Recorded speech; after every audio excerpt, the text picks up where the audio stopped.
জয় হিন্দ বন্ধুরা, কেমন আছো সবাই? আশা করছি সবাই ভালো আছো।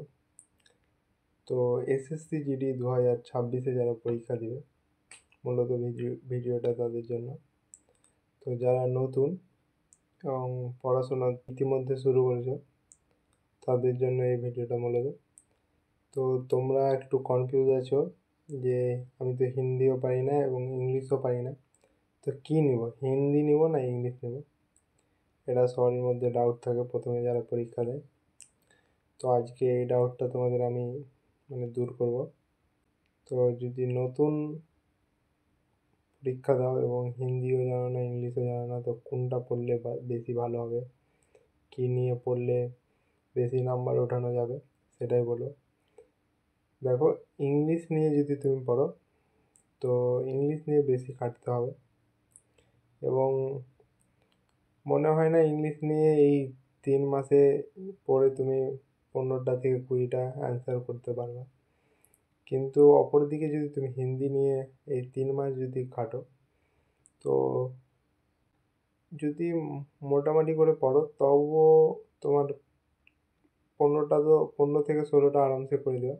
তুমি যদি একটু ভালো করেই পড়ো তাহলে 20টা করে দেবে।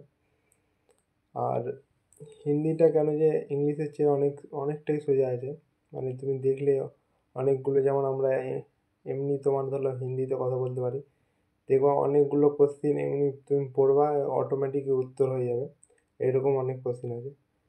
এবার ওই পয়েন্টটা গেল যে হিন্দি নিবে না ইংলিশ।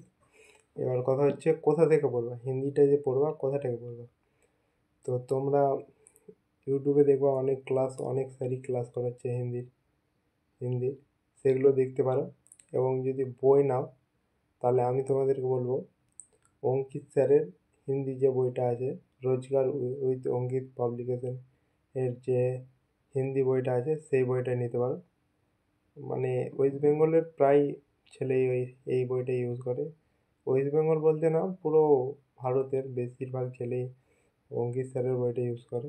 তো তোমরা সেই বইটা নিতে পারো এবং সেটা থেকে পড়ো, দেখবে মোটামুটি যদি পরীক্ষায় এখন থেকে 3 মাস পর পরীক্ষা আসতে আসতে মোটামুটি 15 থেকে 16টা তো নর্মালি করবে।